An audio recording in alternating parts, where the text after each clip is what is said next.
I want to start with something really important.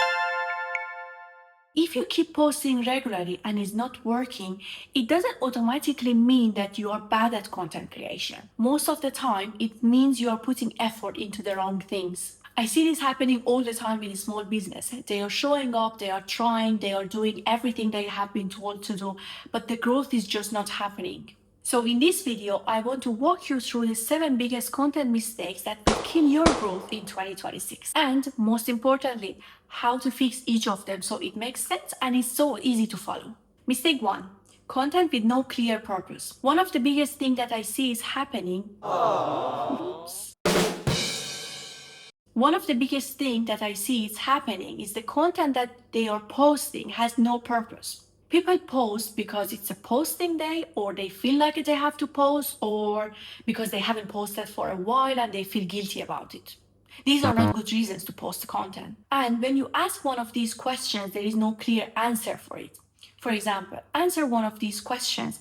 Is this piece of content there to attract new users, to build trust, to show your expertise, or just to get someone closer to buying? And if your answer is a bit of everything, then you will do none of it well. Now you might be asking yourself, okay, so how to fix it?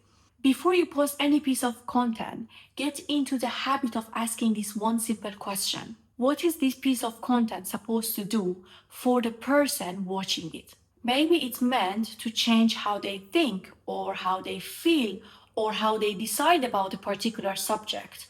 And only pick one, because content with one clear job is much easier to create and is easier for your users to respond to. Mistake 2, talking about the topics, not about the problems. A lot of small business owners fall into this one because they talk about branding, growth, marketing, strategy, and all the right words, but somehow it still doesn't perform. That's because people don't experience their struggles as topics. They experience them as frustration, as a problem. So you need to be the one giving solution to that problem. For example, they don't think that I need personal branding. They think that I'm doing a lot and nothing is coming back, or I feel that I'm behind and I don't know why. And to fix this, pay attention to what your audience or your existing customers would say out loud. If you're writing a content and it sounds like a blog or course module post, then rewrite it in a way that a frustrated person would be explaining it to a friend, because your content should always feel like the inner voice of your target audience. Mistake 3, building for the algorithm instead of your target audience. There is a lot of pressure when you are thinking about content, especially when you are thinking about do what works, about the hooks, about the right format, follow the trends, learn about the algorithm, which is changing all the time. And yes, of course, all of these things matters, but what matters the most is that your target audience actually cares about your content. You should remember, the algorithm reacts to users' behavior. It doesn't reward efforts or intention. And to fix this, instead of asking yourself, will this perform?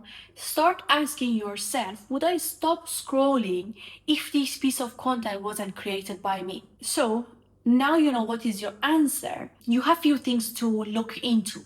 If the opening part is not understood quick enough, clarify it. If the point takes too long to get to, then shorten it. And the most important part, if you wouldn't watch it until the end yourself, then nobody else would.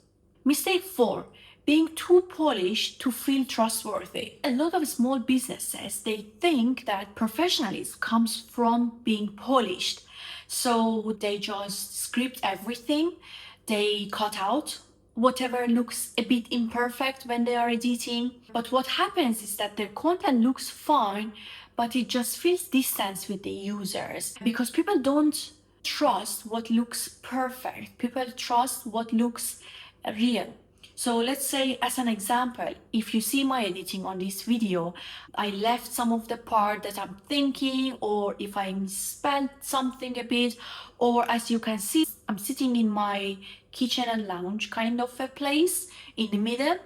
And you can see I have my Christmas decoration there, TV switched off, I have a bit of radiator in the camera, while I could just make my positioning a bit better so I don't have all of that, or I could cut out of the things that I'm just maybe just rumbling around the things, but I didn't do it just so it feels more natural. And sorry, this is one of those things that I was talking about.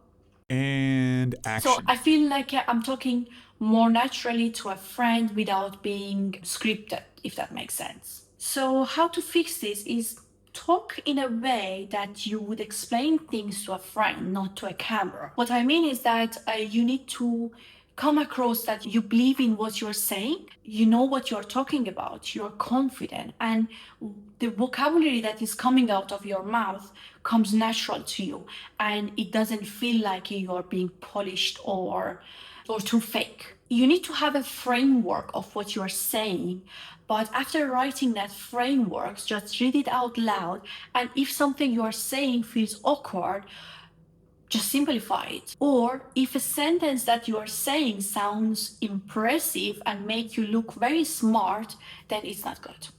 Believe me, it's not good. You just need to say everything as simple as possible, because people don't trust what feels smart or polished. They trust what comes natural and confident. Mistake 5, teaching without giving direction. And this one is so common. You might be explaining things well and you might be even giving value, but once the content ends, people don't know what to do with that information. So they feel actually informed and they learn something, but they're still feeling stuck because they don't know what to do with that information you gave them. And to fix this, at the end of your content, imagine viewer asking, so what does this mean for me? And then answer this question, direct and simple. The answer you are giving, it doesn't actually have to be something big. It can be just a small mindset shift. It could be stop doing something and start doing something else. Or when you are doing this action, next time focus on this thing. Or anything that would be actually useful in a real life example for your audience. Mistake 6, treating content like random output. This is where the content creation starts to feel exhausting, because every time you're starting to post a piece of content, every time you're creating a video or carousel or anything, you're starting from zero. You need to come up with the ideas. You need to probably research some trends, see what the algorithm is doing today. And this is not because you're not good at content creation. It happens because you don't actually have any structure in place. And to fix this, decide this framework, what you're talking about and who you are talking to, and not forever, just for now. When you know your core message and that one problem that you are actually solving, content creation stops feeling heavy because you know what you're talking about. You just need to say it differently in each piece of content. Having this structure, it doesn't mean that you are limiting your creativity. It just means that you're removing any friction and any complication when you are creating content. So you know what you're talking about and you're just saying it differently over and over. Mistake 7, expecting content to fix unclear positioning. I see this one happening a lot and people are kind of avoiding it, I would say. If your offer is too unclear, if your positioning is messy, and if you're just trying to reach everyone, then remember you're just reaching no one. Because I see a lot of business owners, when I ask them that, who is your client avatar? They just say everyone, because they think having a broader target market helps them sell more. But what happens is that your messaging becomes confusing and you're not talking to a specific target market. And for this reason, people don't engage with that, because you're not solving that particular problem for that particular target market. To fix this, decide about who you are speaking to and what problem you are solving. Then solve that problem better than anyone else in the market. If you cannot explain that one problem clear and simple enough, then content creation becomes struggle. And you need to be passionate enough about that topic to be talking about it over and over for, let's say, next 30 posts, and then to go over the data and see how it's doing, and then to decide on the next steps. If there is one thing that I want you to take away from this video, is that posting more content wouldn't fix unclear thinking. Consistency wouldn't replace direction.